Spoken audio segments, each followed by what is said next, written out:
Hi, everybody. I'm Deborah Wenkert. I'm going to be talking about your diet and hypophosphatasia. Um, I want to make sure that everyone can hear me. So, okay. It looks like I'm looking in this presenter chat, hoping somebody will tell me if they can hear me. Oh, there we go. I can hear you. Excellent. Um, I'm sorry to disappoint. I'm not a dietitian. I know in the earlier session there was a comment that a dietitian would be talking about your diet and hypophosphatasia. I'm a pediatric rheumatologist. I had the pleasure of working with Michael White at the Center for Metabolic Bone Disease and Molecular Research at Shriners Hospital for Children in St. Louis for 10 years, where every child who got admitted had a 1 week dietary log that they had to bring. And we had a dietitian who would work with us and figure out how much minerals and what the overall diet looked like for that child. And then we had them in the hospital for 5 days and measured urine and blood and studied them deeply. Everyone was invited back to come back for, depending upon how severe their disease was, up until the time that they were grown-ups. So we did have a chance to see what the natural history is across childhood. And I'm saying this as if it's in the past tense. I left there in 2010 and then started seeing patients there again in about 2017. So they're still up and running. I get to come join them 3 or 4 times a year for about a week at a time. And I'm also working for industry as a consultant after having spent some time at Amgen. That's a brief history of who I am. So let me launch in to your diet and hypophosphatasia, food for thought. I'm going to start with some general, well-founded dietary advice. And if you found that when you go to the doctor, they don't tell you much about what you should be doing with your diet, it could be that that's because there isn't a lot of data out there that is specific to hypophosphatasia, but there is some. I'm going to give a few words about hypophosphatasia. If you went to Dr. Kishnani's lecture this morning, then some of this will be repetitive, but it's kind of hard to launch into this without making sure that everybody is on the same page. Then I'll talk about a few logic-based thoughts specific to hypophosphatasia, and then dietary thoughts based on studies that have been conducted in patients without and as well as with hypophosphatasia. Now, this is an important thing to keep in mind. Good medical advice depends upon your doctor having obtained a good history, physical, and laboratory evaluation. That's not happening here. So I'm providing food for thought, not medical advice. One question is, if hypophosphatasia is a highly variable disorder, which it is there any nutritional advice that likely applies to everyone with hypophosphatasia? And the answer is yes, because there's no reason you shouldn't be, as a baseline, following general dietary guidelines. And this is the website, health.gov dietary guidelines. They come out revised ones come out every 5 years. And the general dietary guidelines say that we should be having more vegetables, fruits, whole grains, and we should be limiting sodium, saturated and trans fats, alcohol, soda, and added sugars. And if you're very into the particulars, they actually give specific amounts on this website of different types of foods that we should all be eating. Okay, I thought this talk was about hypophosphatasia specific considerations. Next, you're going to tell me to get regular exercise, stick to a good sleep schedule, maintain good social interactions. Well, actually, I am. And the reason is that unlike what I can tell you about the thoughts about hypophosphatasia and specific dietary thoughts, these things are very well studied in people in general. We do know that your overall health will be better if you can do these things: good sleep schedule, regular exercise, and the types of dietary advice that was on the previous slide, and good social interactions. However, not all RDA recommendations are appropriate for patients with hypophosphatasia, but unless your doctor tells you otherwise, they will assume that you are aware of and following standard dietary recommendations. People with hypophosphatasia may benefit from tailored recommendations for calcium, vitamin D, and sodium intake. First, I'm going to brush through quickly a few words about hypophosphatasia and genes. I know you guys are missing the genetic meeting, so I'll give it to you in 1 or 2 slides. And much of this was already mentioned in the previous talk. So hypophosphatasia is caused by mutations in the gene coding for the tissue nonspecific alkaline phosphatase. And here's my 1 slide on genetics.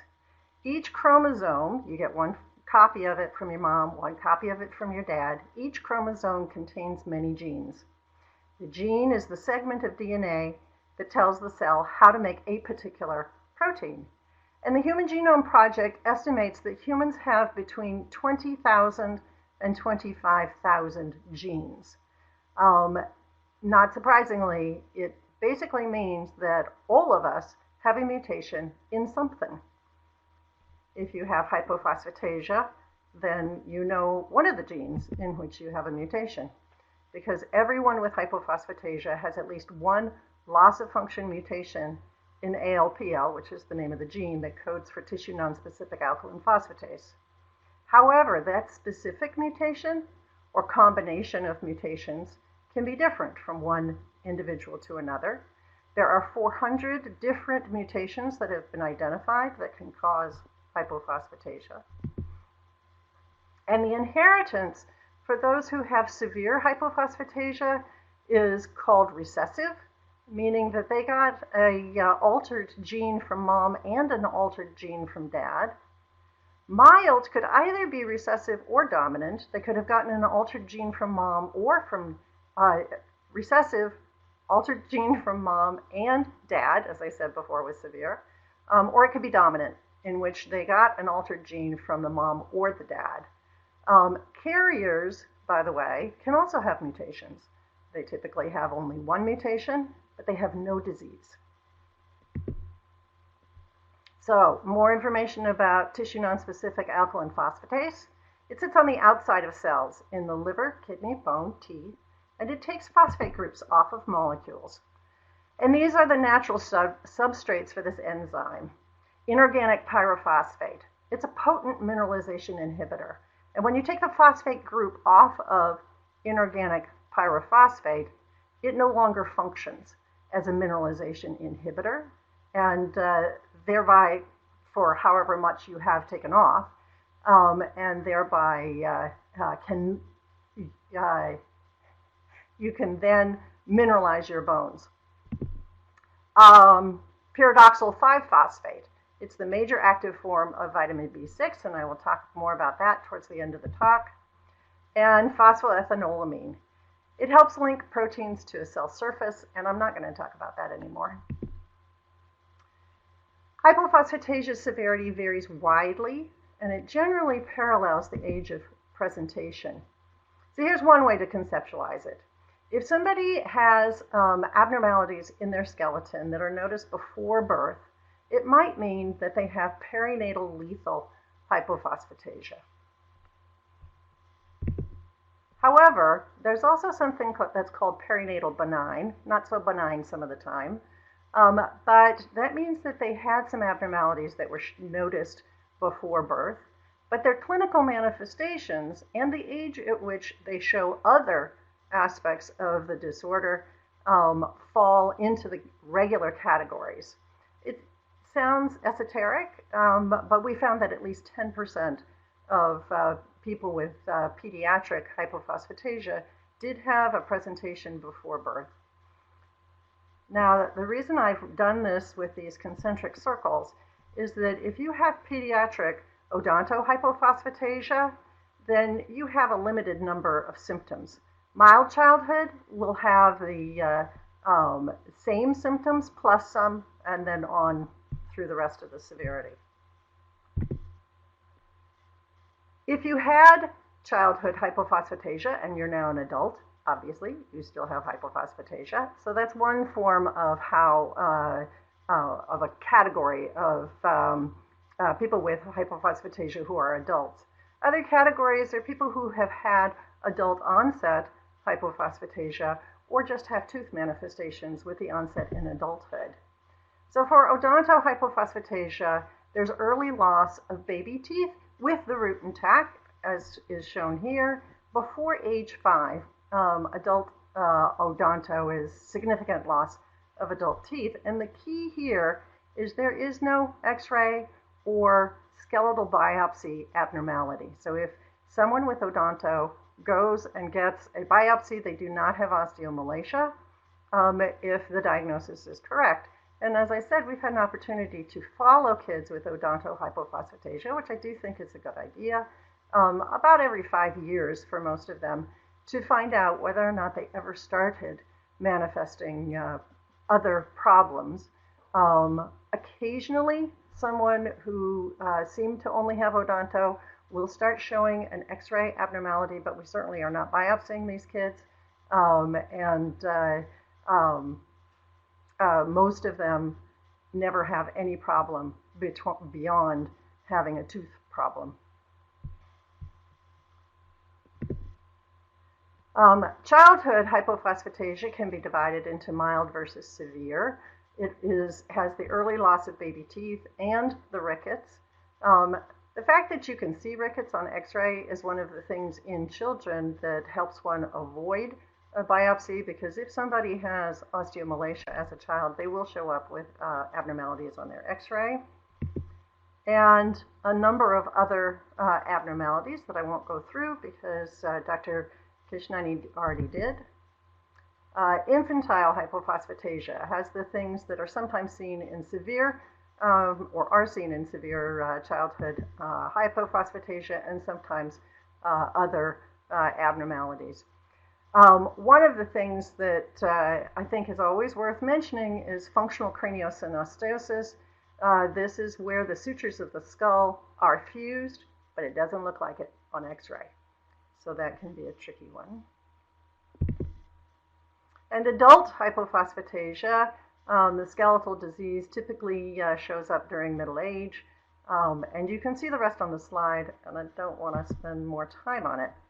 The point here is, with this wide a variation of clinical manifestations of hypophosphatasia, you can imagine that for dietary recommendations, one size does not fit all. So how do we decide what kind of dietary considerations one might want to think about? Well, first looking at logic. Look at the basis of the disease. Try not to make that worse. Hypophosphatasia comes from insufficient tissue nonspecific alkaline phosphatase activity. But if you find your ALP is changing, remember that your alkaline phosphatase normally changes with age, whether you've got hypophosphatasia or not.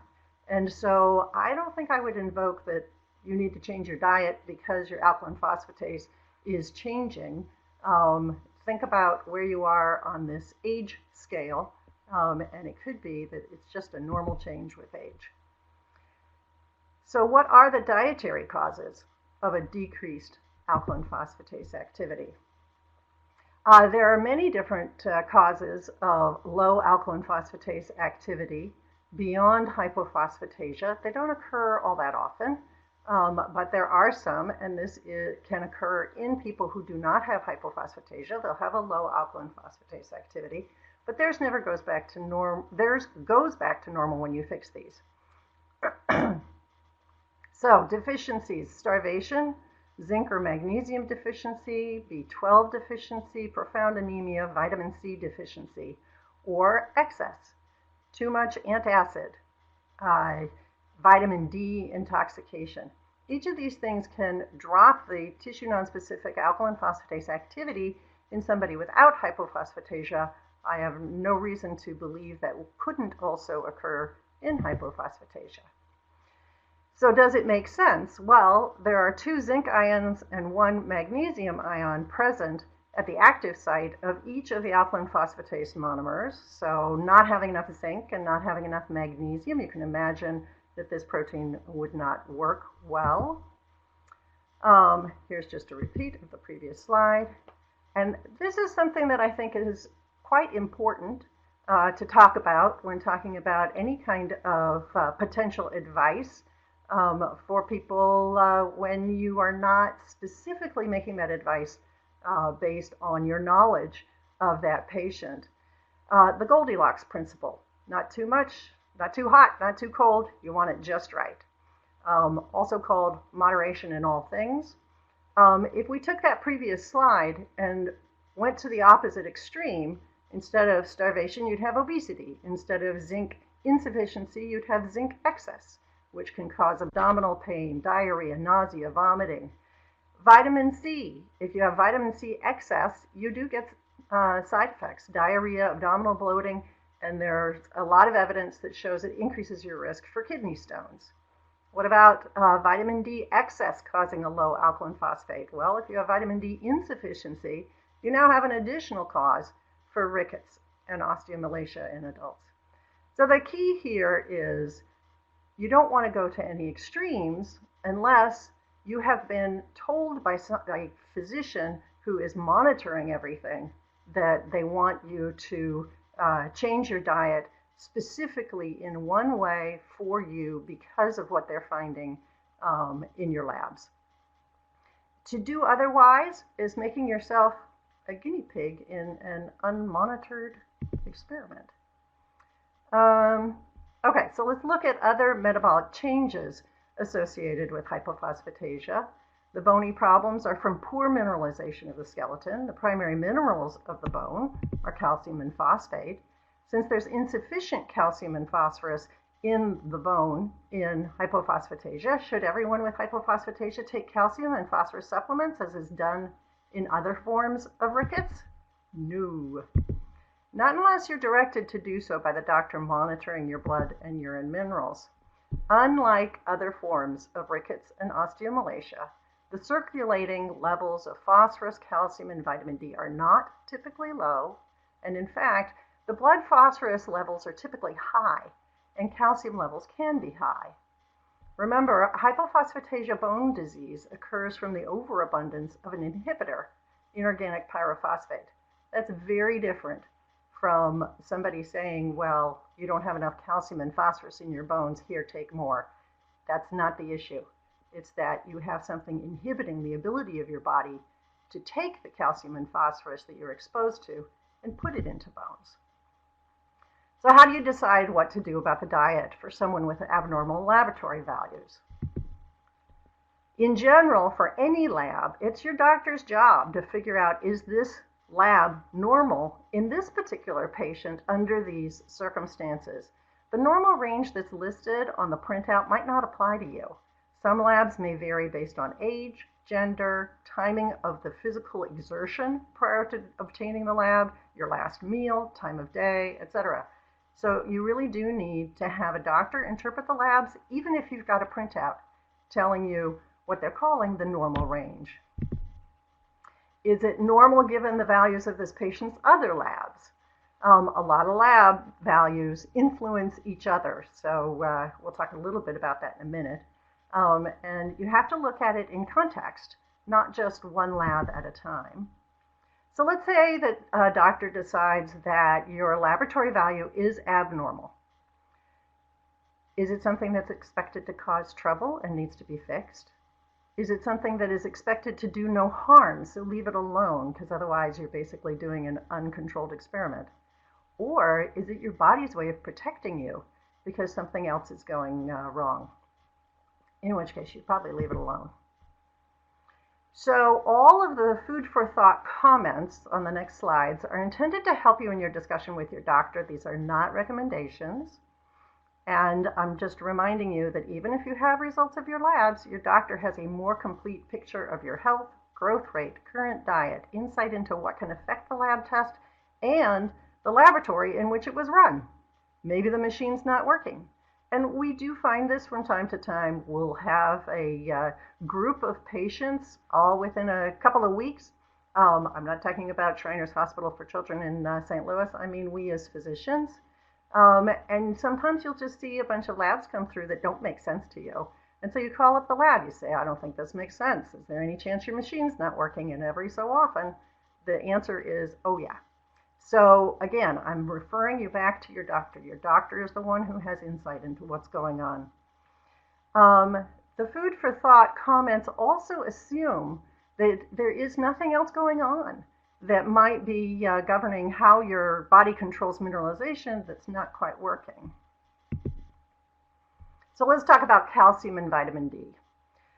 Let's say your doctor measures things and you have a high urine calcium. A high urine calcium may increase the risk of depositing calcium in the kidney, and so the doctor may suggest that you increase fluid intake to dilute your urine. The doctor may suggest that you decrease your calcium intake to protect your kidney and bones, and your doctor may look at other tests to help decide how to further modify your diet. And here are some of the other tests that the doctor might look at. If you have a high urine calcium and a high urine sodium, your doctor might ask that you restrict your sodium intake first. It's not a bad idea for any of us on a Western diet, because a high urine sodium pulls calcium out into the urine with it and thereby can increase your urine calcium. If you have a high urine calcium and a low fasting blood parathyroid hormone, let me first take an aside. PTH, parathyroid hormone, is a hormone that's important for bone health, and it's highly influenced by changes in calcium. The story for PTH is a lot more complicated than that, but for now, that's probably all we need to know. Lowering the dietary calcium for somebody with a high urine calcium and a low PTH may allow PTH to return to the normal range, and having PTH in the normal range is good for bones. All right, here's another scenario. Instead of a high urine calcium, let's say somebody has low urine calcium.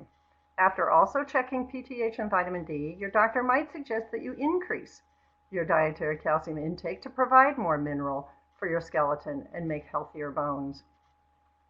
If somebody has a low urine calcium and high PTH, then that might indicate that your system really is able to use more extra calcium. Increasing dietary calcium may give you more mineral for making stronger bones and bringing PTH into the normal range.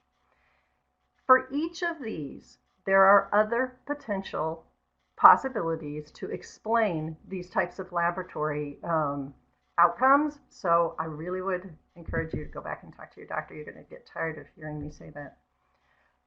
If you have a low 25-hydroxy vitamin D, your doctor may prescribe vitamin D to normalize your blood levels of vitamin D. Because remember, a very low vitamin D can cause a different type of rickets or osteomalacia, and you don't want two types. But a very high level of vitamin D can cause anyone to have a low alkaline phosphatase. So here's a classic Goldilocks scenario. Just as a note, vitamin D is a hormone which helps the absorption and utilization of calcium. So the conclusion for calcium and vitamin D is adding extra calcium and or vitamin D to the diet of a patient with hypophosphatasia might be needed for some people and might cause problems in others. Also note the optimal calcium and vitamin D intakes for each person with hypophosphatasia is expected to change over time. It can be influenced by age, growth, change in medications. So it needs to be monitored, and you need to get specific advice from your doctor. Okay, I'm back to reminding you that good medical advice depends on your doctor having all of this information. This is not occurring here. I am only providing food for thought, and the normal range on the lab sheet may not apply to you. So what other ways can we try to come up with dietary considerations for people with hypophosphatasia? Well, you can extrapolate from people who don't have hypophosphatasia and then test in people who do. So for phosphorus, the influence of blood phosphorus level and of dietary phosphorus intake on alkaline phosphatase in 193 healthy young people without hypophosphatasia showed that lower serum phosphorus levels were associated with higher alkaline phosphatase activity, and that higher alkaline phosphatase activity occurred when the 3-day food record indicated that the dietary calcium and/or dietary phosphate intake was lower. Now, it sounds like I'm saying the same thing twice. Lower serum phosphate levels are associated with higher alkaline phosphatase activity. Lower phosphate intake also led to higher alkaline phosphatase activity. And when I say led to, that's a little bit of a misnomer because this was comparing one person to another rather than changing somebody's phosphorus intake. But nonetheless, they saw a correlation implying that for these healthy 20-year-olds, a lower phosphate intake seemed to decrease lower phosphorus intake seemed to increase the alkaline phosphatase activity. And these actually are two separate things because your serum phosphorus level can be controlled by something other than just your dietary intake. So what about people with hypophosphatasia? So in 2002, we presented the results of a 3-day challenge of only 3 to 4 children with hypophosphatasia in each group. There was actually another group, but this is the 2 groups that I'd like to talk about here. In one group, kids were given a phosphate supplement. This led to an increase in the inhibitor of mineralization, inorganic pyrophosphate as measured in the urine, and an increase in the circulating form of vitamin B6 called PLP, implying that this phosphate supplement blocked the alkaline phosphatase activity because those are 2 of the substrates for alkaline phosphatase. What about the group with a restricted phosphorus intake? They were given half of the recommended daily allowance. It led to no change in urine PPI and blood PLP in 2 of the 3 patients, but 1 patient, it did decrease these by 50%. Well, if you're looking for a quick fix, you might say to yourself, I'm taking phosphorus out of my diet. Not so easy, and maybe not such a good idea, and I'll tell you why in a second. First, what are the high phosphate foods? Fast foods, milk products, breads, pancakes, waffles. It says processed meats, but you'll notice that it also says meat, poultry, seafood, chocolate. Please don't take away my chocolate. Colas, etc.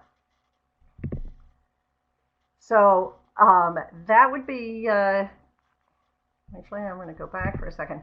It would be hard to eliminate all phosphorus containing foods from your diet, and it would be very unhealthy. You would not be following the general recommendations for diet. Blood phosphorus is typically elevated in hypophosphatasia. Avoiding excess phosphorus in your diet, especially from artificial food, is probably a good decision for anyone and for anyone's skeleton. So we do tell our patients to avoid dark colas because those are the ones that seem to have a lot of phosphorus. You can just look on the side and see if it says phosphorus, phosphate as part of the ingredient. Processed foods, fast foods, I don't think that that is bad advice for anybody. But in hypophosphatasia, whether or not there's going to be a long-term impact to lowering blood phosphorus, that might be more challenging, even if you were to drop phosphorus down in your diet. And this is a study we just published in which we showed that these growth factors that are phosphatonins, they control phosphorus levels in your bloodstream, are not set in the right position, not the right amount of circulating FGF7 in patients who have pediatric hypophosphatasia, and may explain why people with hypophosphatasia have elevated phosphoruses. So if you already have something going on in your bloodstream that is changed your set point of what your body thinks is a normal phosphorus, dropping the phosphorus in your diet might not work. If somebody wants to try dropping it to half RDA, it's kind of a painful thing to do. The kids really complained, even though we only did that for 3 days. But I would encourage any physician who's thinking about doing that to do it as part of a very well planned study, and also see whether or not these phosphatonins change, and whether or not there really does seem to be a different set point that no matter what you do, you're still going to have your phosphorus in the same range. Let's move on to vitamin B6. So the vitamin B6 story in hypophosphatasia. Tissue nonspecific alkaline phosphatase cleaves the phosphorus group off of the main circulating form of vitamin B6 called PLP, turning it into PL. So when it's not working well enough, as in hypophosphatasia, will there be less of the processed form, less PL, and more PLP? Well, in neonates and babies with life-threatening hypophosphatasia, the answer is yes. So your intestine absorbs the PLP form and the PL form, and if you want to know what those are, it's pyridoxal 5-phosphate written out the bottom, and pyridoxal. In the liver, you convert it back to pyridoxal 5-phosphate, and then in the bloodstream, pyridoxal 5-phosphate gets converted to pyridoxal, which is the form that can be taken up by cells. And the thing that allows this conversion to occur in the bloodstream is tissue nonspecific alkaline phosphatase that sits on the outside of cells. Here I'm saying it again, PL is the form that can enter the cells. And in the case of babies with neonatal seizures, you'll see that you're having great difficulty changing. I just put on the pointer, it looks like it's the same color.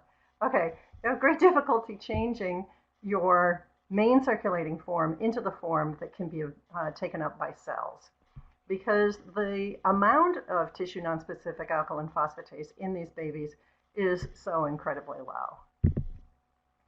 So this is still talking about the babies, and you'll see that your PLP goes up because you can't convert it, your PL goes down, and then you cannot get as much into your cells, and so PLP inside the cells also has decreased. That's the babies with vitamin B6 responsive neonatal seizures.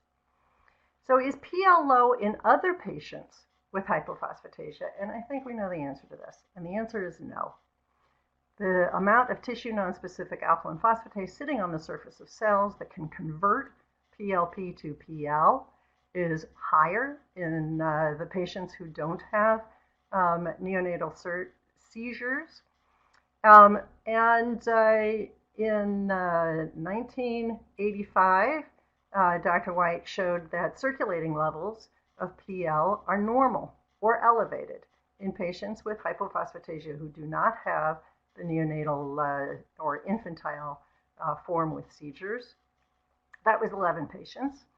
At the upcoming ASBMR, we have an abstract showing that 150 patients with hypophosphatasia, with infantile through odonto hypophosphatasia, also have either normal or elevated PL levels. And there's a publication from a couple years ago of 17 Japanese patients showing the same thing. They did have one patient who had perinatal hypophosphatasia and had vitamin B6 responsive seizures, and in that patient, there was a low PL level. So, in hypophosphatasia without neonatal seizures, yes, you do end up with an elevated PL level, and actually, you end up with this elevated PL level even in carriers very often for a TNS-ALP or TNAP mutation without disease. But the PL level in anyone except for the babies with neonatal seizures is either elevated or low, and so there should be enough to get into the cells and get enough vitamin B6 functioning inside a cell. Okay, so if babies with life-threatening hypophosphatasia benefit from B6 supplementation, would it hurt to give it a try in patients with hypophosphatasia without neonatal seizures? And my comment is, don't forget the Goldilocks principle, and if it ain't broke, don't fix it. There is such a thing as vitamin B6 toxicity, skin lesions, GI symptoms, and neurologic symptoms. I don't think you want to give yourself extra problems. And at that, I will close and thank you for your attention. I'd like to mention and acknowledge Shriners Hospital for Children, specifically the one in St. Louis, the Center for Metabolic Bone Disease and Molecular Research, where the work that stemmed from Michael White's group it was conducted. Families and patients with hypophosphatasia, none of this is possible without having an opportunity to get to know you guys and to study hypophosphatasia very deeply. The nursing, laboratory, dietary staff, data manager, statistician, and volunteers who work at this research center, Dr. White and the other doctors of the research center, and our collaborators.